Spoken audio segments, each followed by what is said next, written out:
4 अगस्त 2023। मीठे लाडले बच्चे, बाप आए हैं तुम्हारे लिए स्वर्ग की नई दुनिया स्थापन करने, इसलिए इस नर्क से दिल लगा, इनको भूलते जाओ। प्रश्न है, रहमदिल बाप तुम बच्चों पर किस रूप से कौन सा रहम करते हैं? उत्तर है, बाबा कहते हैं, मैं बाप रूप से मीठी सैक्रीन बन तुम बच्चों को इतना प्यार देता हूँ जो दुनिया में दूसरा कोई भी दे न सके। मैं तुम्हें पवित्र प्यार की दुनिया का मालिक बना देता हूँ। टीचर बन तुम्हें ऐसी पढ़ाई पढ़ाता हूँ जो तुम बहिस्त्र की बीबी बन जाते हो। यह पढ़ाई है मनुष्य से देवता बनने की। यह ज्ञान रत्न तुम्हें विश्व का मालिक बना देते हैं। गीत है, कौन है माता कौन है पिता। ओम शांति। बच्चों को ओम शांति का अर्थ समझाया जाता है। ओम का अर्थ है आई एम आत्मा। मैं आत्मा निराकार परमात्मा की संतान हूँ। शरीर का फादर वह है जिसने जन्म दिया है। उनको कहा जाता है शरीर को जन्म देने वाला फादर। और शिव बाबा है आत्माओं का बाप। वह तो है ही है। ढेर की ढेर करोड़ों आत्माएं अपनी निराकारी दुनिया में रहती हैं। वहाँ सदैव निर्विकारी ही हैं। विकारी तो परम धाम में रह न सके। पहले तो यह बात पक्की करनी पड़ेगी, मैं आत्मा, मेरा बाप परमात्मा। आत्मा के संबंधी सब भाई भाई हैं। इस शरीर के बाप को कहा जाता है लौकिक बाप। आत्मा के बाप को कहा जाता है पारलौकिक बाप, जो सभी का एक ही है। पुकारते भी है ना, ओ गॉड फादर, ओ पतित पावन रहमदिल। यह आत्मा ने पुकारा बाप को। आत्मा इस शरीर के साथ दुखी है। फिर सतयुग में आत्मा को शरीर के साथ सुख है, इसीलिए उसका नाम ही है सुखधाम, स्वर्ग। यह है नरक। गाया भी जाता है ना, दुख में सिमरन सब करें। याद करते हैं पतित पावन को, समझते हैं पतित पावन बाप ऊपर परम धाम में रहता है। गंगा को पतित पावनी नहीं कहेंगे। गंगा को तो इन आँखों से देखा जाता है। निराकार बाप को अथवा आत्मा को नहीं देखा जा सकता। परमपिता परमात्मा प्राणदाता, जो दिव्य चक्षु विधाता है, उनको कहा जाता है ओ गॉड फादर क्रिएटर। अच्छा, फिर मदर कहाँ से आई? मदर बिगर बाप सृष्टि की रचना कैसे रचे?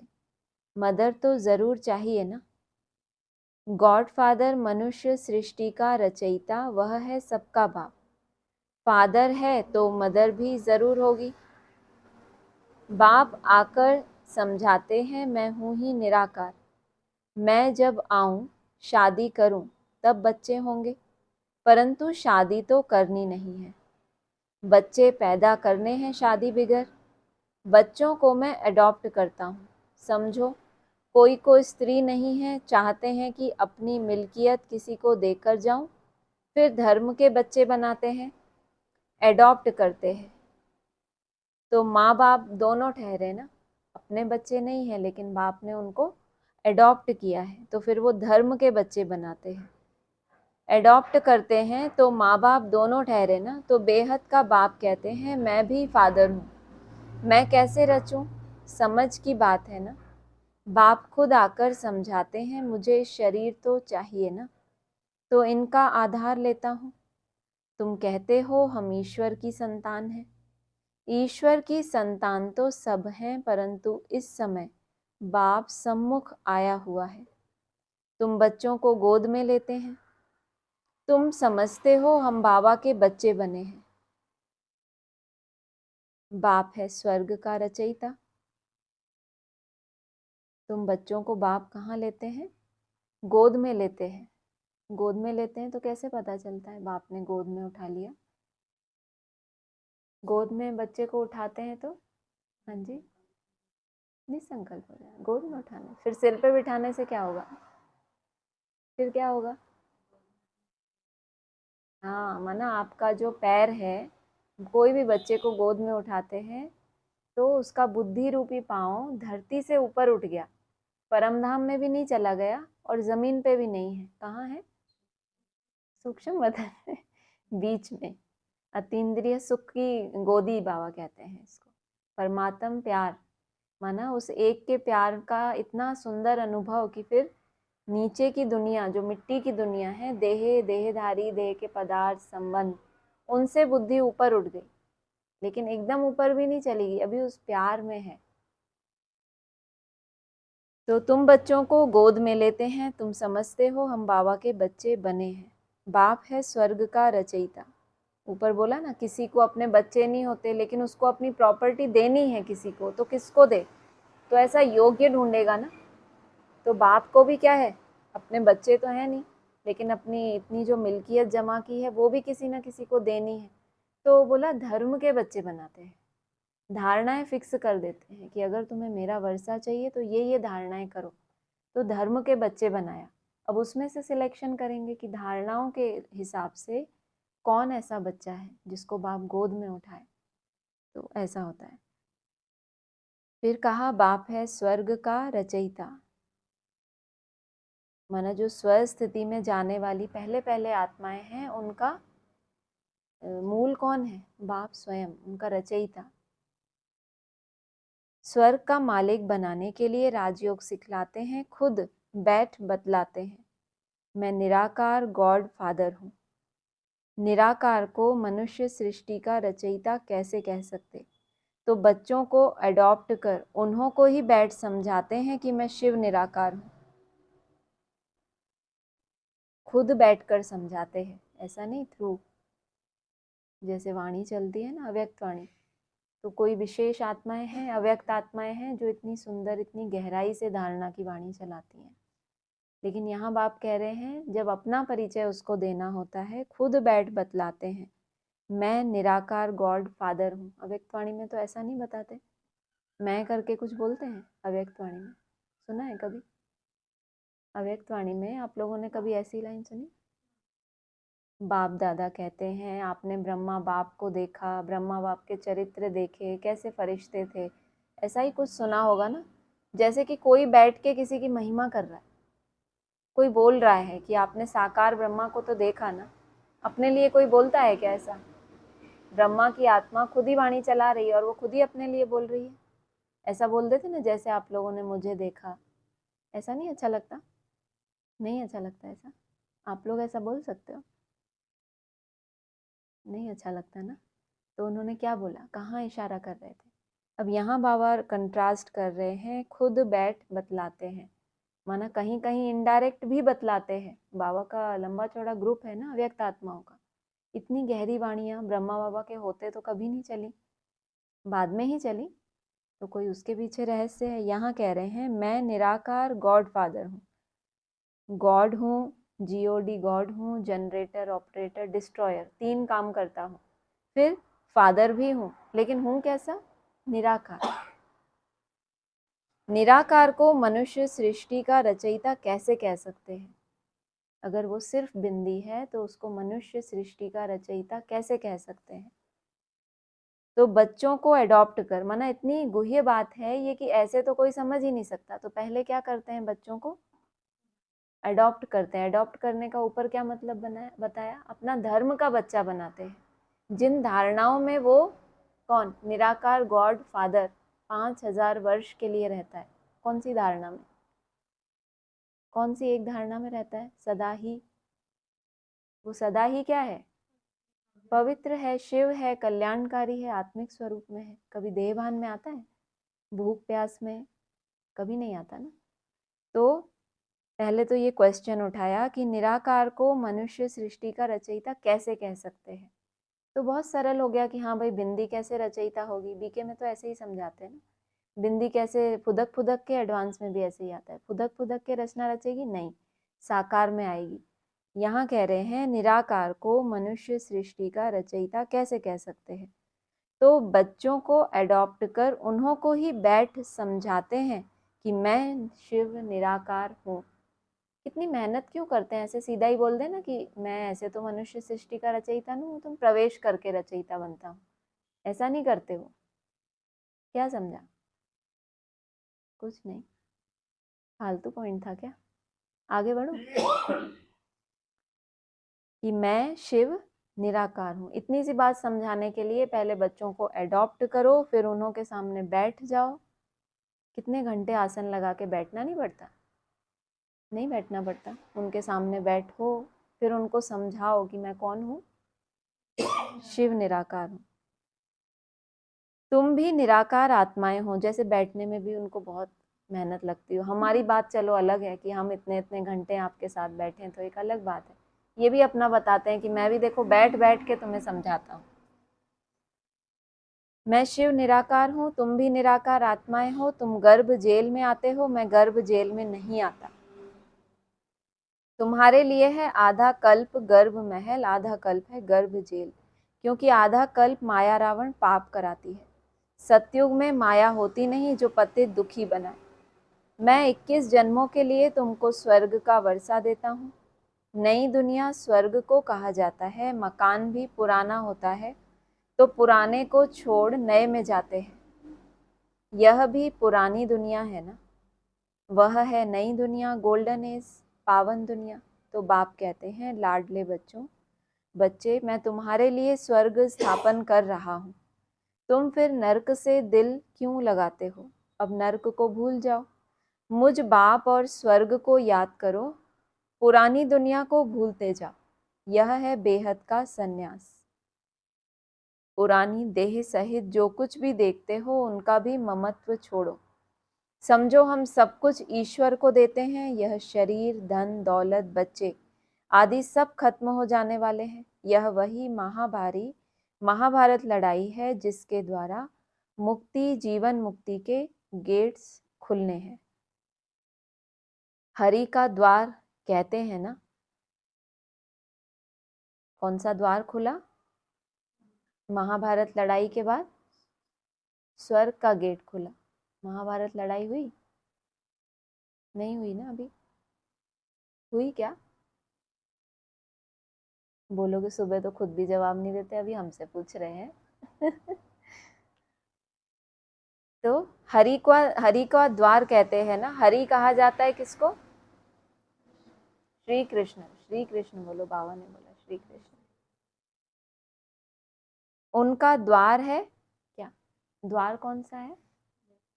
वैकुंठ। वैकुंठ के गेट बाप आकर खोलते हैं। स्वर्ग के गेट कौन खोलेगा? नई बात। मम्मा को कोई रोल नहीं? पहले तो आप बहुत बोलते थे जगदम्बा स्वर्ग का गेट खोलेगी, लड़ाई हो गई उनसे। फिर अभी श्री कृष्ण। पलटा क्यों मार दिया? स्वर्ग के अच्छा लग रहा है ना ऐसे सुनने में कि स्वर्ग का गेट माँ खोले और वैकुंठ का गेट कौन खोले? बाप खोले। फिर श्री कृष्ण। कभी आप मम्मा को साइड में कर दे रहे हो, कभी आप बाप को साइड में कर दे रहे हो, कहाँ जाए? श्री कृष्ण का तो खाली कमरा है, उनको तो सीढ़ी चढ़ के जाना है ना। गेट खोलने के लिए स्वर्ग का गेट खोले माँ और वैकुंठ का गेट खोले, है ना, आकर खोलते हैं। बैठे बैठे नहीं खोलेंगे वहां। वैकुंठ के गेट बाप आकर खोलते हैं, तब तक सीढ़ियां चढ़ेंगे। इसलिए वहां कोई पतित जा नहीं सकता। बाबा ने अगर गेट खोल दिया वैकुंठ का, फिर वहां कोई पतित जा नहीं सकता। इसीलिए पतित से पावन बनाते हैं। हरिद्वार का इशारा बाबा ने कब दिया मुरली में? ब्रह्मा की सोल हरिद्वार की तरफ चली जाती है, किसको पता है? 15 में बोला। तो 2014 में छोटी मोटी कोई लड़ाई नहीं हुई होगी? संघर्ष तो हुआ होगा ना, तभी तो गेट खुलेंगे। यादवों और कौरवों की आपस में लड़ाई हुई। हाँ, तो मतलब यही छोटी मोटी। वैसे भी तो बाबा ने कहा है पांडव तो कभी आपस में लड़ते नहीं। इन यादवों कौरवों ने आपस में लड़ लड़ के मक्खन दिलाया हमें, हमारी स्टेज बनाने में हमें सहयोग किया। तो गेट खुले मुक्ति, जीवन मुक्ति के। आगे बाबा ने हरिद्वार को जोड़ दिया। हरि का द्वार कहते हैं ना, हरि कहा जाता है श्री कृष्ण को और उनका द्वार है वैकुंठ। वैकुंठ के गेट बाप आकर खोलते हैं। वहाँ कोई पतित जा नहीं सकता, इसीलिए पतित से पावन बनाते हैं। बाबा चाहते हैं कि बाप जब आकर उस गेट को खोलें तो मैक्सिमम आत्माओं की उसमें एंट्री हो जाए। दुख हरता दुख से लिबरेट करते हैं और कोई लिबरेट कर न सके। दुख हरता सुख करता बाप ही है। बाप कहते हैं मैं तुमको राजयोग सिखाता हूँ, सदा के लिए सुख देने आया हूँ। मैं तुम्हारे लिए वैकुंठ हथेली पर लाया। श्री कृष्ण के हाथ में क्या है और बाप के हाथ में क्या है? वैकुंठ है। तुम राजयोग सीखकर मनुष्य से देवता बनते हो। बुद्धि भी कहती है कि बरोबर समझ की बातें हैं। समझो यह पुरानी दुनिया है, फिर यह नई बनेगी। सर्वशक्तिमान एक ही बाप है जो अपनी शक्ति से स्वर्ग का मालिक बनाते हैं। चाहते भी हैं एक राज्य हो, ऑलमाइटी अथॉरिटी राज्य हो। सो तो सतयुग त्रेता में अटल अखंड सुख शांति में देवी देवताओं की राजधानी थी, कोई विघ्न नहीं था। उनको अद्वैत राज्य कहा जाता है। दूसरा धर्म ही नहीं जो दुखी बने। अभी देखो भले क्रिश्चियन धर्म एक ही धर्म के हैं तो भी उन्हों की आपस में बहुत लड़ाई होती है, क्योंकि माया का राज्य है। सतयुग में माया होती नहीं। अभी क्यों बाबा आपको हथेली पे वैकुंठ दिखा रहे हैं, फिर कह रहे हैं बाप आके वैकुंठ का गेट खोलते हैं? ऐसा क्यों? पहले जो स्वर्ग का लक्ष्य था वो क्यों नहीं बोल रहे? क्या हुआ? अरे वाह, तेरे दिल की बात मैं जानूं। ऐसा प्रश्न उठा ना, इसीलिए यहाँ भी प्रश्न उठा। वो मैं तो मुरली आगे निकल गई थी लेके। आप लोगों को क्या लगता है स्वर्ग की बात क्यों नहीं कर रहे कि हथेली पे स्वर्ग लाए हैं? बाबा को शायद ये दिखता हो, अगर आप लोग सहमत होंगे इस बात से कि स्वर्ग की टेस्ट तो हमने की कि स्वर्ग कैसा होता है। श्री कृष्ण के हाथ में है स्वर्ग का गोला। तो ये अनुभव अगर बच्चों को हो गया हो कि स्वर्ग में तो हम हैं ही, अब हमारा आगे का लक्ष्य क्या है? वैकुंठ तक पहुंचना। नरक की अनुभूति होती है कभी? कलह क्लेश दुख अशांति कर्म भोग, हाय हाय बहुत ज्यादा, मतलब जैसे नरक में होता है ना। कभी नरक की कल्पना करो और स्वर्ग की कल्पना करो। वैकुंठ की बात अभी नहीं कर रहे। स्वर्ग में क्या होता था? देवी देवताएं आनंद कर रहे हैं, रास कर रहे हैं, या ऐसे योग में बैठे हैं। आनंद होता है ना कुल मिला के। जो भी चिंता है वो भी एक ही तो चिंता है। कौन सी? बाप समान बनने की। वो कोई चिंता थोड़ी है। वो चिंता तो आपको अनेक चिंताओं से छुड़ाने वाली चिंता है। एक उसके अलावा कोई दूसरी चिंता है कोई चिंता? तो नरक में हुए या स्वर्ग में हुए। इसीलिए तो बाबा आगे का लक्ष्य दे रहे हैं। आज क्यों मुरली में 2 बार ही आया, वैकुंठ का द्वार खोलने आए हैं। इसका मतलब स्वर्ग में आप हो, मतलब मुझे ऐसे लगा। इसीलिए बाबा ने अब वैकुंठ का आपको दरवाजा दिखाया कि जब बाप आएंगे तो वैकुंठ का दरवाजा खोलेंगे आपके लिए। मुझे ऐसा लगा, बाकी आप लोग सहमत हो इस बात से? नर्क की अनुभूति तो मुझे नहीं लगता किसी को होती होगी यहाँ पर। बहुत दुखी। और यहाँ तो दुख का जो भी दुख है, हर एक अपनी अपनी चेकिंग करेंगे। अगर 2 मिनट आपको मौन बिठाया जाए, अपनी चेकिंग करो। कभी ऐसे करा करो, 2 मिनट साइलेंस में बैठो, देखो मेरे अंदर क्या दुख है। कोई दुख है? कहीं भी ढूंढोगे तो समझ ही नहीं आएगा, कोई दुख तो है ही नहीं। जो भी है छोटा मोटा अपने स्वभाव संस्कार का, पुरुषार्थ का। तो फिर क्या हुआ? स्वर्ग में जो देवी देवताएं होते थे इंद्र जैसे, उनको कितनी चिंता होती थी हमारा सिंहासन कोई दूसरा ना ले ले। देखो कितने अंदर में कपट भरे थे, तो भी क्या कहलाता है स्वर्ग का? क्या कहलाता था वो? मालिक, राजा। इंद्र माना राजा। गद्दियां बदलती रहती थी, थोड़े दिन के लिए तो बेचारा राजा बना। अब थोड़ी बहुत दिन के लिए भट्टियां वट्टियां करते हो तो राजा तो बन ही जाते होगे ना उतने टाइम के लिए। इंद्र कि मैं भट्टी में हूँ, मुझे बाप दादा विशेष सकाश दे रहे हैं। नहीं ऐसा। ओ भट्टी वाली माता तेरी सदा ही जय। तू कहाँ चली गई?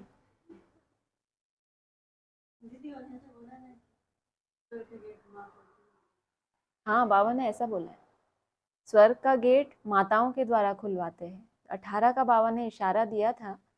18 में ही क्यों ऐसा हुआ कि बाबा ने ज्ञान चंद्रमा ब्रह्मा के लिए कहा था कि वो अस्त हो जाएगा, तो उसी टाइम पर क्यों नज़दीक में मम्मा से आपका कनेक्शन होना, या उनसे नज़दीकी बढ़ना, जैसे इधर ब्रह्मा बाबा का रोल धीरे धीरे समाप्त होता है। तो पहले बच्चों को माँ मिलती है, बाबा ने ऐसा बोला है, फिर बाप मिलता है। तो पहले जैसे हम निराकार शिव की बात करते हैं, अव्यक्त ज्योतिर्लिंगम की, उनकी बात आती है गंगा सागर के टाइम। और मम्मा से मिलने की बात कब आती है, पहले या बाद में? मम्मा से कब मिलने की बात आई, आप लोगों को पता ही नहीं? आप लोगों को पता है कुछ? आप लोग भी इसी घर में रहते हो ना? अच्छा, मम्मा से बाद में? मैं कनेक्शन की बात कर रही हूँ कि मम्मा के साथ जो कनेक्शन है वो तो 2018 दिसंबर में पहली बार कनेक्शन हुआ ना, बात की बात कर रही हूँ।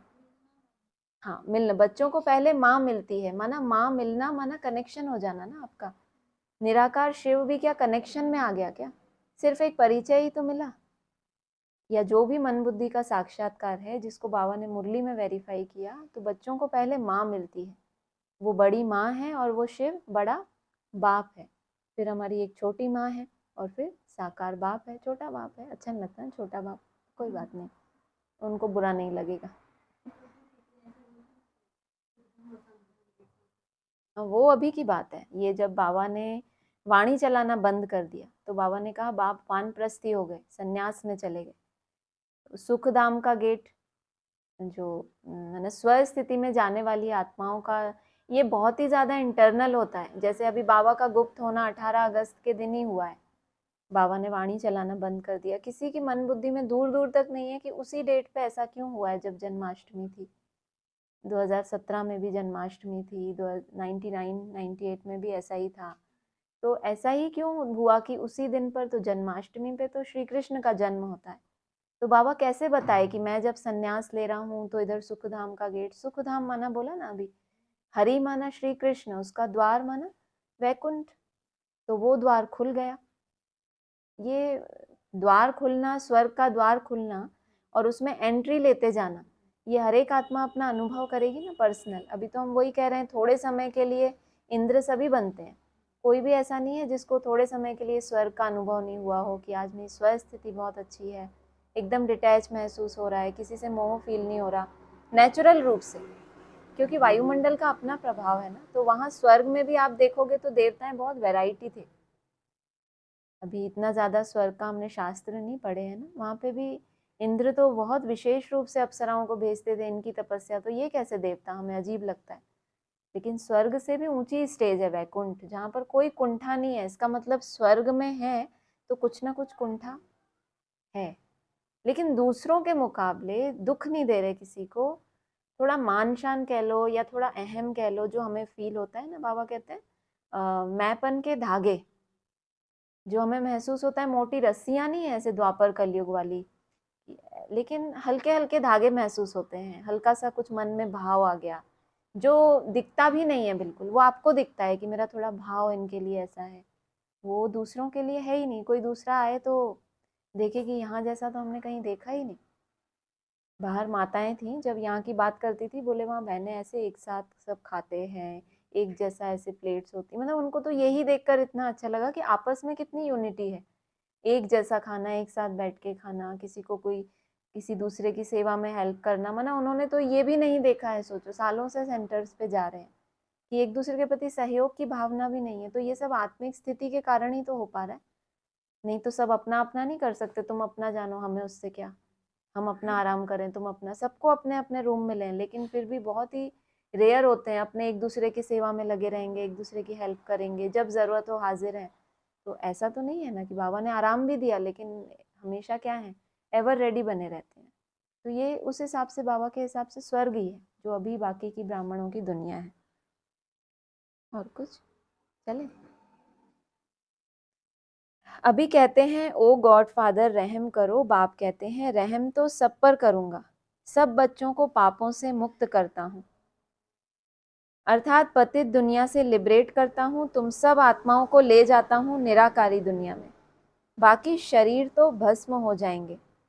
नेचुरल कैलेमिटीज गाई हुई है, जो शरीर हैं, जो कभी आत्मा बने ही नहीं, जो आत्मा बनने का कभी जिन्होंने अभ्यास ही नहीं किया, वो शरीर, उनको आत्मा नहीं कहेंगे। बाबा क्या कहते हैं, रूहानी बाप रूहानी बच्चों से बात करते हैं, माना मैं आत्माओं से बात करता हूँ, शरीरों से बात नहीं करता। तो उस समय तक भी जब बाप के ले जाने का समय होगा और शरीर ही बने रहे तो फिर वो भस्म होने हैं। नेचुरल कैलेमिटीज गाई हुई हैं, आसार भी देख रहे हो। फैमन पड़ना जरूर है, ये अकाल की तैयारियां अभी हो रही हैं। अब बाप कहते हैं इस छीछी दुनिया से ममत्व तोड़ो, बेहद का बाप है सैक्रीन। कहते हैं मैं जो तुमको प्यार करता हूँ सो कोई कर ना सके। कितना दिखावा है इनके प्यार में। मैं जो तुमको प्यार करता हूँ वैसा कोई भी तुमसे कर ना सके। लेकिन बाप का प्यार क्या है, बहुत गुप्त है। वो करता भी है लेकिन कभी जताता भी नहीं। अभी तुमको पवित्र दुनिया का मालिक बनाता हूँ, राजाई के लिए तुम पढ़ रहे हो। एम ऑब्जेक्ट बुद्धि में है, नया तो कोई समझ ना सके जब तक कि कोई बैठ उनको समझाए। एक हफ्ता बैठ समझें कि मनुष्य से देवता बनना है। इसीलिए बाप को जादूगर कहा जाता है। ज्ञान रत्नों से मनुष्य को देवता बनाता हूँ। उनको रत्नागर, सौदागर, मुसाफिर भी कहते हैं। तुमको आकर स्वर्ग की महारानी महाराजा बनाते हैं। मुसाफिर कितना हसीन है, तुम जो कोई काम के नहीं थे अब तुमको पढ़ाकर बहिस्त्र की बीबी बनाता हूँ। तुम जानते हो हम सूर्यवंशी चंद्रवंशी बनने के लिए पढ़ रहे हैं। परमात्मा पढ़ाते हैं, तुम यहाँ क्या पढ़ते हो? तुम कहेंगे मनुष्य से देवता बनने के लिए पढ़ रहे हैं, क्योंकि यह आसुरी गुणों वाली मनुष्य सृष्टि विनाश होने वाली है। कहते भी हैं मुझ निर्गुण हारे में कोई गुण नहीं। तो वही रहमदिल बाप बैठकर तुमको पढ़ाते हैं। सभी धर्मों वाले एक निराकार बाप को ही परमात्मा मानेंगे। मनुष्य भल गॉड फादर कहते हैं, परंतु जानते नहीं कि वह कौन है, कहाँ आते हैं। अभी तुम जानते हो वह पुरानी पतित दुनिया में आते हैं, क्योंकि पावन दुनिया स्थापन करते हैं। पुरानी दुनिया को नई दुनिया बनाते हैं। नई दुनिया में तो सुख ही सुख है। बाबा कहते हैं नई दुनिया स्थापन करने कल्प कल्प मुझे आना ही है। यह तो बुद्धि समझती है कि रात के बाद है दिन। फिर चक्र में कलयुग आता है। कलयुग के बाद फिर सतयुग जरूर होगा ना। तुम बच्चों को कहा ही जाता है स्वदर्शन चक्रधारी। आत्मा जानती है मैं 84 जन्म कैसे लेती हूँ। कोई मनुष्य मनुष्य को सदगति दे न सके, मैं ही आकर समझाता हूँ। हम तुमको पावन बनाते हैं योग बल से। योग बल से तुम विश्व पर जीत पाते हो। बाप है सर्वशक्तिमान। बाप से तुमको बेहद का वर्षा मिलता है। आकाश, पृथ्वी, सागर आदि सब तुम्हारा हो जाएगा। कौन कौन?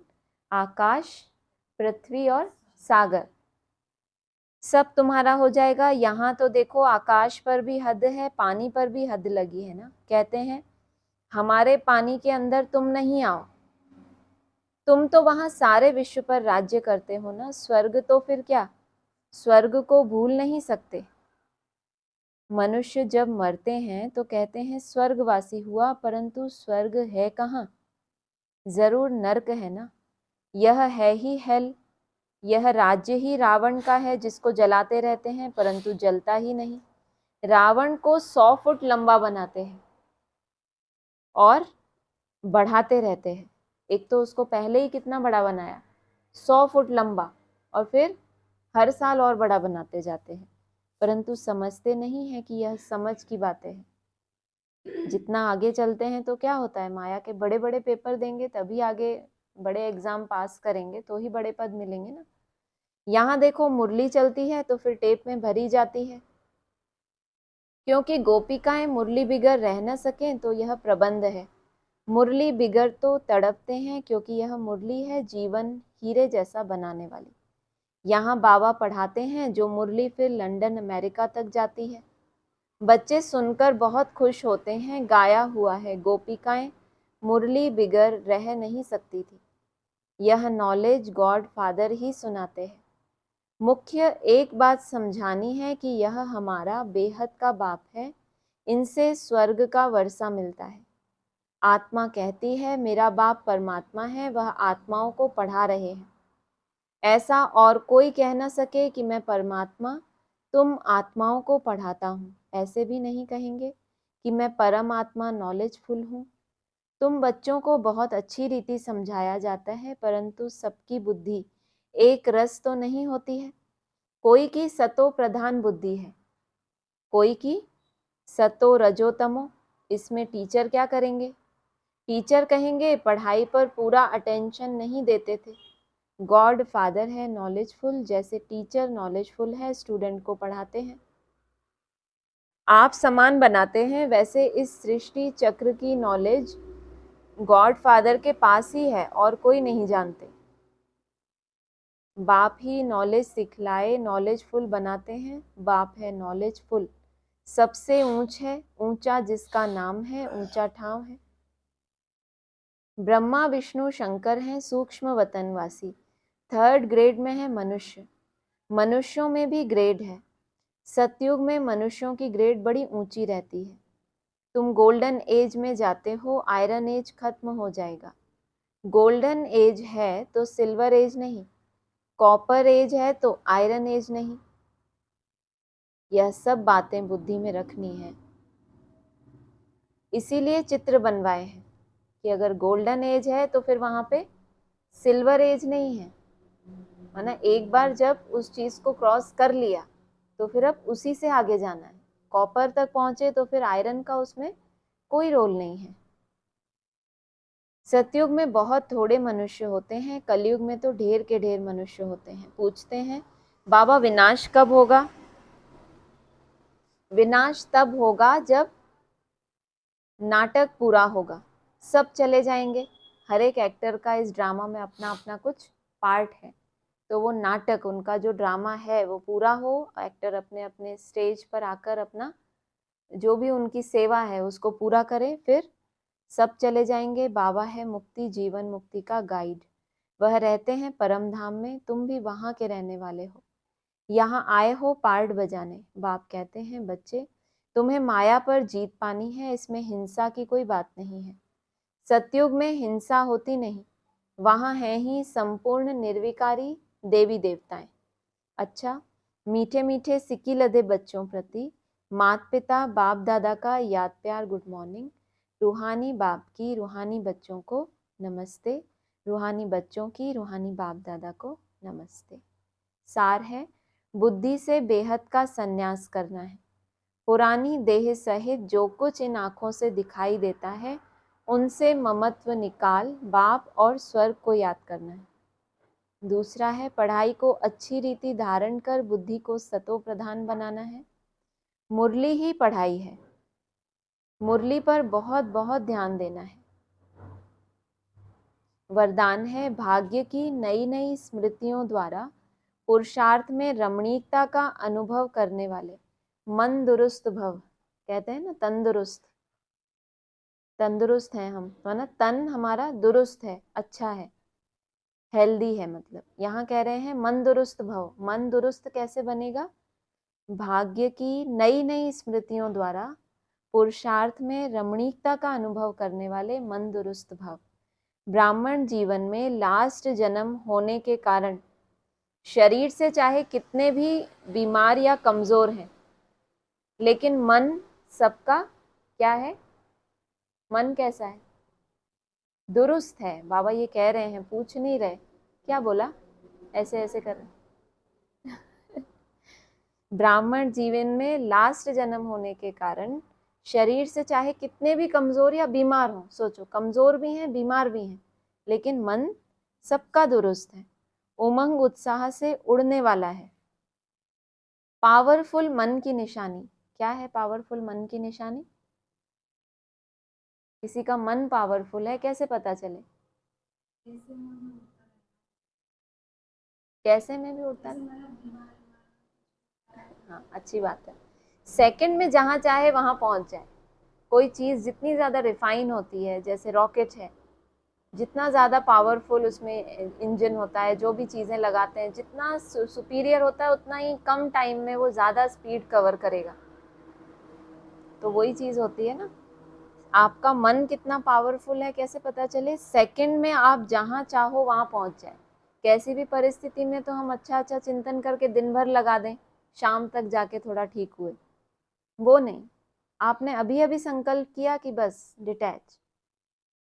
तो इसके लिए सदा ऐसा अगर आपको अपना मन बनाना है, उसके लिए क्या आपको काम करना है वो बता रहे हैं। सदा अपने भाग्य के गीत गाते उड़ते रहो। माना जितना आपका मन शुभ संकल्पों में रहता है उतना समय बहुत हल्का रहता है। हल्की चीज ऊपर जाती है, भारी चीज नीचे आती है।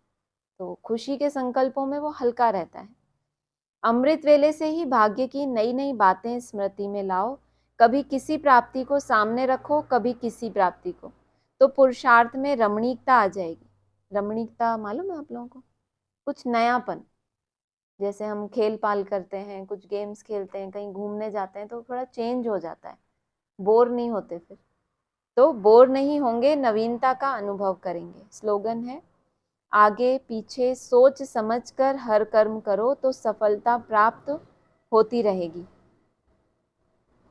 ओम शांति।